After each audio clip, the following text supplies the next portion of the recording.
Hi, it's Kim, and I'm here to do a quick overview about core language. I know that some of you have heard me talk a lot about that, and Katerina and I have been bringing visuals and bringing boards out for kids to use, but I wanted to take just a few minutes to explain why it's so important that we use these words.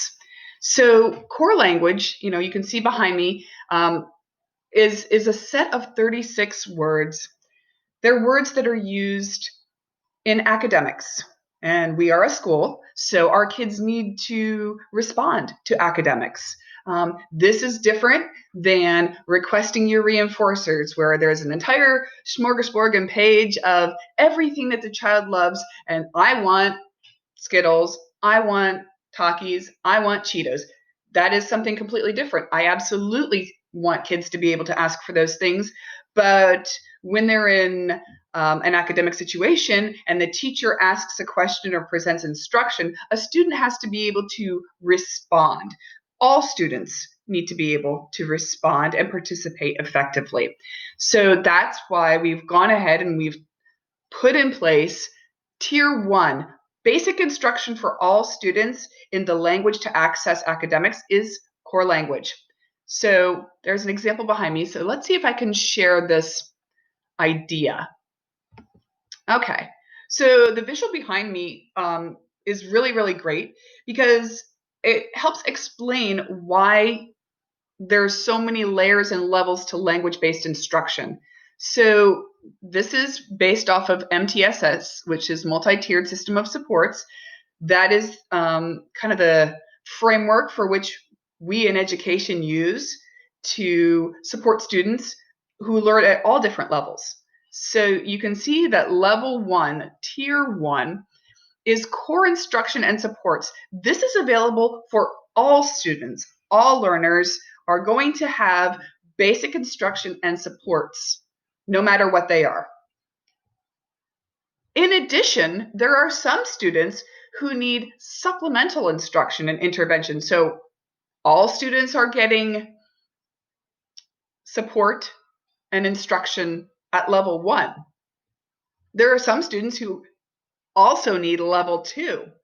Maybe they need specialized math curriculum. Maybe they need a specialized reading curriculum, but they still need a level of specialized instruction for their language as well to help them access their education.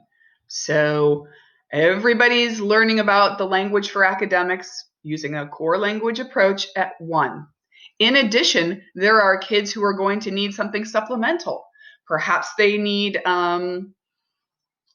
extra vocabulary words, which would be fringe words, high frequency words, high preference words, content area words. Okay, so they might need that. Absolutely. They might need specialized words like concept based words because they don't know what those words mean and they're not being successful with math instruction. Okay, so they're gonna need to have basic core words to respond to their teacher. They're also going to need targeted words to have very specific answers. And there's some kids at our school who need intensive individualized instruction and intervention in language. These are kids who are our most significant learners with highly complex communication needs. These are the kids who require alternate forms of communication. They require a voice output device. They require an eye gazing system. They require so much change to their language instruction that we are doing something every single day, probably multiple times per day, to give them a highly intensive individualized level of instruction. Does every student need that? No. But the student who needs this at level 3 is not just getting, level 3 doesn't substitute for all this other stuff. The student who's at a level 3 for language-based instruction is also being exposed to and having instruction with core language. They're also being exposed to and having instruction with specialized interventions, and they are getting a highly intensive individual approach to learn language. So it's just a kind of a little bit of a way to think about that it's not a substitution. So I'm I'm not doing core language with this student because they need a highly individualized approach to language.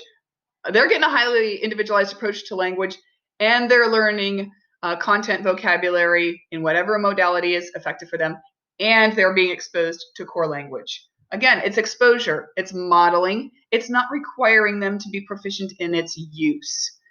So that's a big difference I want us to start thinking about. So let me go back to our core board here. Okay, so I've talked a little bit about, again, we are going to expose kids to this. We are going to model the use of this. Are we going to require them to point to every one of these 36 fields right away? Absolutely not. But these are the words that we're going to be finding over and over and over again in academic instruction. We have to expose our kids to it. We want to teach them so that they will leave us and go out into a less restrictive environment. These are the words that they're going to see and hear and experience in those other environments. So it's very, very important that we kind of model it. And you know what? It's okay. You have seen some videos of me stumbling and bumbling my way through using core language and thinking on the spot and, oh, that was odd and weird. It's okay. It's okay. It's more important that we model the use of it, give the kids some exposure to it, but don't always require it.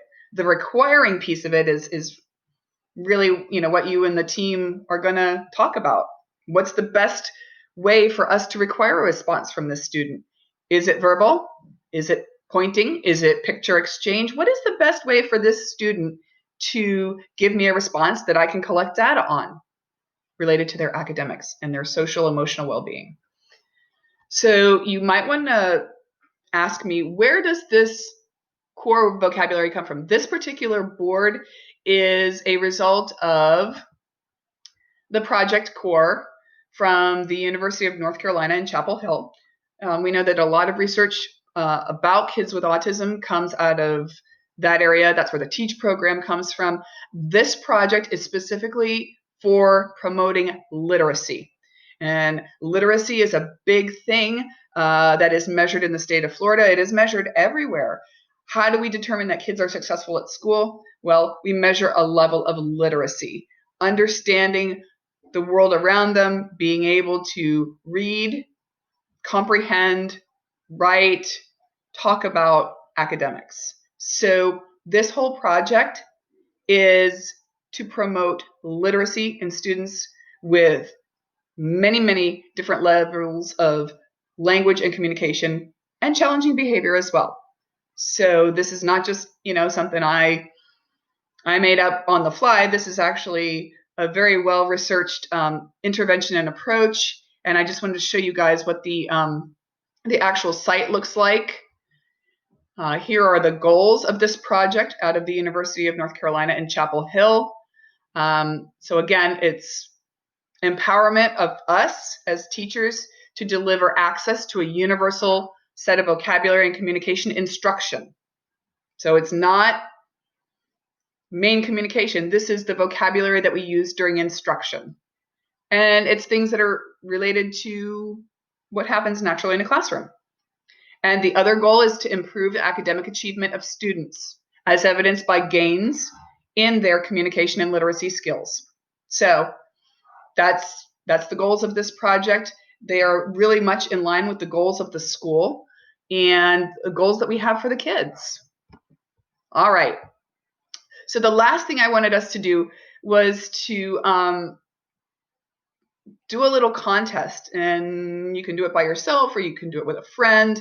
I want to give you about 2 minutes to take this board, wherever you're watching it, and I want to see how many phrases, sentences, responses, questions you can come up with. I don't know what the winner is going to get. I'm just recording it and hoping that it'll be beneficial, but take a little bit of time and create some things and share them out.